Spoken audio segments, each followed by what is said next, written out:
கிளிநொச்சியில் புலிகள் பயிற்சி முகாம் இயங்குவதாக தவறான தகவல்களை பரப்பியவர் சற்று முன் கொழும்பில் கைது. பசில் ராஜபக்சவின் முழு பணமும் பறிமுதல், மாத்தறை நீதிமன்றம் அதிரடி உத்தரவு. 2028க்கு பின்னர் கடன்களை செலுத்த இலங்கை மேலும் $6 பில்லியன் திரட்ட வேண்டும், ரணில் விக்ரமசிங்க விடுத்த எச்சரிக்கை.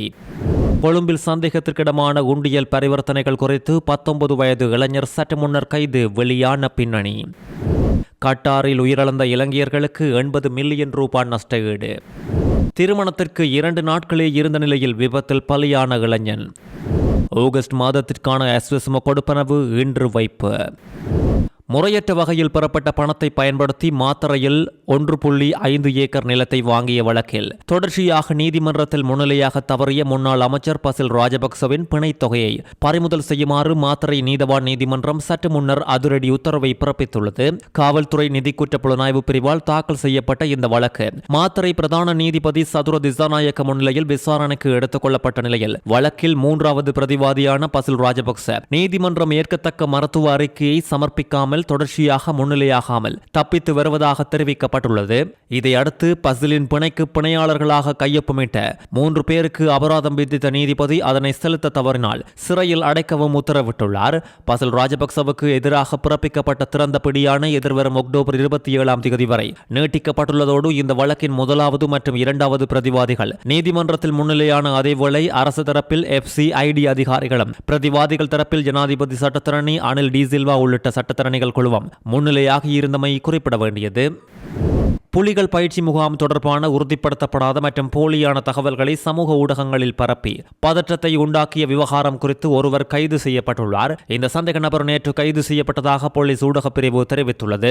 சமூக வலைதளத்தில் காணொலி ஒன்றை வெளியிட்டு செய்தியாளர் சந்திப்பை நடத்தி அக்கராயன்குளம் போலீஸ் பிரிவுக்கு உட்பட்ட பளை பாதுகாக்கப்பட்ட வனப்பகுதியில் புலிகள் பயிற்சி முகாம் நடத்தப்பட்டு வருவதாக உறுதிப்படுத்தப்படாத பொய் தகவல்களை பரப்பியமை குறித்தே இவர் கைது செய்யப்பட்டுள்ளார். கைது செய்யப்பட்ட சந்தேக நபர் பெல்லன்வில பொரலஸ்கமுவ பகுதியை சேர்ந்த 46 வயதுடையவர் என்றும் சந்தேக நபரால் பரப்பப்பட்ட அந்த தகவல் உறுதிப்படுத்தப்படவில்லை அல்லது அதற்கான ஆதாரங்கள் எதுவும் இல்லை என்றும் போலீசார் சுட்டிக்காட்டியுள்ளனர். சந்தேக நபர் இன்று கொழும்பு முதன்மை நீதவான் நீதிமன்றத்தில் ஆஜர்படுத்தப்பட உள்ளதோடு இலங்கை தண்டனை சட்டம் மற்றும் போலீஸ் கட்டளை சட்டத்தின் கீழ் அவருக்கு எதிராக சட்ட நடவடிக்கை எடுக்கப்பட உள்ளது.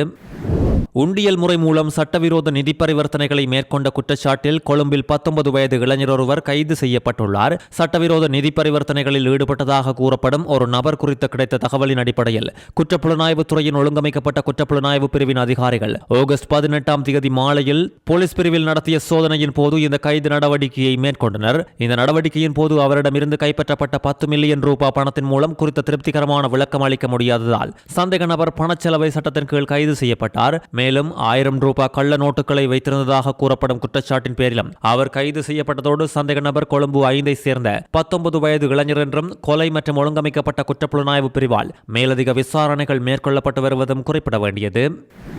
சர்வதேச நாணய நிதியத்துடனான ஒப்பந்தம் வரும் 2027 மார்ச் மாதத்தோடு முடிவுக்கு வரும் நிலையில் 2028 பின் இலங்கை மீண்டும் வெளிநாட்டு கடன்களை செலுத்த வேண்டிய நிலை வரும் என்று முன்னாள் ஜனாதிபதி ரணில் விக்ரமசிங்க தெரிவித்துள்ளார். முன்னாள் அமைச்சர் ரஞ்சித் சியாமலபுட்டிய எழுதிய ஜுத தெக்கட உறுதி என்ற புத்தக வெளியீட்டு விழாவில் கலந்து உரையாற்றிய போதே அவர் இவ்வாறு தெரிவித்துள்ளார்.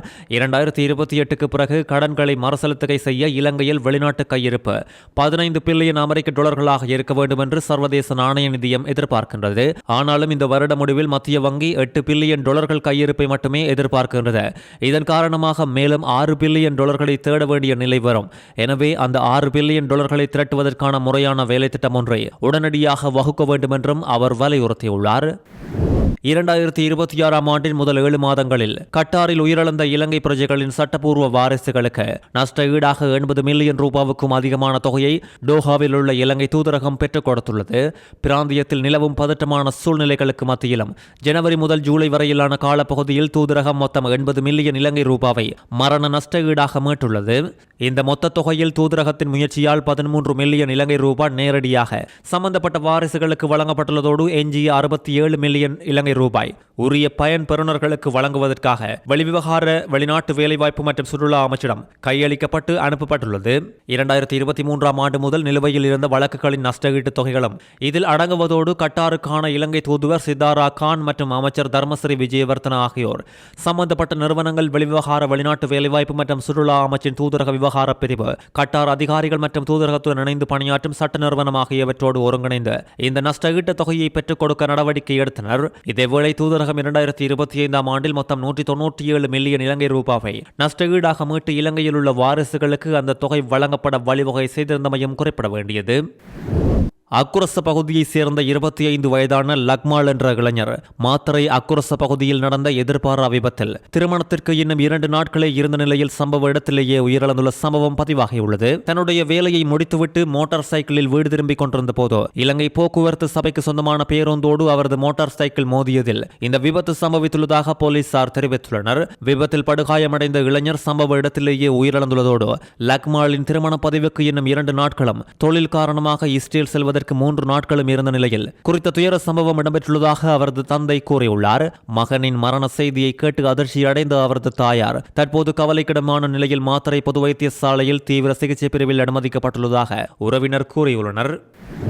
யாழ்ப்பாணத்தில் இரவு வேளையில் வீடொன்றுக்குள் அத்துமீறி நுழைந்து கத்திமுனையில் பெண்ணொருவரை பாலியல் துஷ்பிரயோகம் செய்ய நின்றதாக சொல்லப்படும் இளைஞர் ஒருவர் போலீசாரால் கைது செய்யப்பட்டுள்ளார். யாழ்ப்பாணம் பிரவுன் வீதியில் அமைந்துள்ள தன்னுடைய வீட்டுக்குள் கடந்த 14ஆம் தேதி இரவு இளைஞர் ஒருவர் அத்துமீறி நுழைந்து கத்திமுனையில் தன்னை பாலியல் துஷ்பிரயோகம் செய்ய முயன்றதாக பெண்ணொருவர் மறுநாள் யாழ்ப்பாணம் போலீஸ் நிலையத்தில் முறைப்பாடு கொடுத்துள்ளதோடு முறைப்பாட்டின் அடிப்படையில் விசாரணைகளை முன்னெடுத்த போலீசார் அந்த பகுதியில் பொருத்தப்பட்டிருந்த கண்காணிப்பு கேமரா காட்சிகளை ஆய்வு செய்து சந்தேக நபரை அடையாளம் கண்டுள்ளனர். இதைத் தொடர்ந்து இந்த பகுதிகளில் தீவிர கண்காணிப்பில் ஈடுபட்டிருந்த போலீசார் நேற்று சந்தேகத்திற்கிடமான முறையில் நடமாடிய இளைஞனை கைது செய்து விசாரணைகளை முன்னெடுத்துள்ளதோடு விசாரணைகளின் போது கடந்த 14ஆம் தேதி பெண்ணின் வீட்டுக்குள் அத்துமீறி நுழைந்தது தானே என சந்தேக நபர் போலீசாரிடம் தெரிவித்துள்ளார். இந்த இளைஞன் இதற்கு முன்னரும் வேறு வீடுகளுக்குள் அத்துமீறி நுழைந்துள்ளாரா அல்லது வேறு சட்டவிரோத செயல்களில் ஈடுபட்டுள்ளாரா என்பது குறித்து யாழ்ப்பாணம் போலீசார் மேலதிக விசாரணைகளை முன்னெடுத்துள்ளனர். ஆகஸ்ட் மாதத்திற்குரிய அஸ்வெசும நலன்புரி கொடுப்பனவு இன்று பயனாளிகளின் வங்கிக் கணக்குகளில் வைப்பிலிடப்பட உள்ளது. நலன்புரி நன்மைகள் சபை விடுத்துள்ள அறிக்கையில் குறித்த தகவல் தெரிவிக்கப்பட்டுள்ளதோடு அஸ்வெசும நலன்புரி திட்டத்தின் முதல் கட்டத்தின் கீழ் 9,99,502 பயனாளி குடும்பங்களுக்கு 9,241,892,500 ரூபாய் தொகை வங்கிக் கணக்குகளில் வைப்பிலிடப்பட உள்ளது. அத்தோடு இதன் இரண்டாம் கட்டத்தின் கீழ் 2,12,955 பயனாளி குடும்பங்களுக்கு 2,321,735,500 ரூபாய் தொகையும் செலுத்தப்படுவதற்கு திட்டமிடப்பட்டுள்ளதாக குறித்த அமைப்பு கூறியுள்ளது. டெங்கு நோயின் தாக்கம் தொடர்ச்சியாக காணப்பட்டு வரும் நிலையில் யாழ்ப்பாணம் திருநெல்வேலி பகுதியில் மேற்கொள்ளப்பட்ட பரிசோதனையில் டெங்கு நுளம்புகள் பெருகும் வகையில் சூழலை வைத்திருந்த 9 வீட்டு உரிமையாளர்கள் அடையாளம் காணப்பட்டுள்ளதோடு கடந்த 3ஆம் திகதி மற்றும் 6ஆம் திகதிகளில் இந்த சோதனை முன்னெடுக்கப்பட்ட நிலையில் வளாக வீதி, கலாசாலை வீதி மற்றும் பனிக்கர் வீதி ஆகிய பகுதிகளில் பொது சுகாதார உத்தியோகத்தர் சஞ்சீவன் தலைமையில் சோதனை முன்னெடுக்கப்பட்டது. இதன்போது வீடுகளில் பல்வேறு இடங்களில் டெங்கு நுளம்பு குடம்பிகள் காணப்பட்ட 9 வீட்டு உரிமையாளர்கள் அடையாளம் காணப்பட்டதோடு இவர்களுக்கு எதிராக நேற்று யாழ்ப்பாணம் மேலதிக நீதவான் நீதிமன்றத்தில் வழக்குகள் தாக்கல் செய்யப்பட்டது. வழக்குகளை விசாரணை செய்த நீதவான் நீதிமன்றத்தில் முன்னிலையான 8 பேருக்கும் தலா 10,000 ரூபாய் வீதம் மொத்தமாக 80,000 ரூபாய் அபராதம் விதித்து உத்தரவிட்டதோடு நீதிமன்றத்தில் முன்னிலையாகாத மற்றொரு நபருக்கு அழைப்பாணை அனுப்புமாறும் நீதவான் உத்தரவிட்டார்.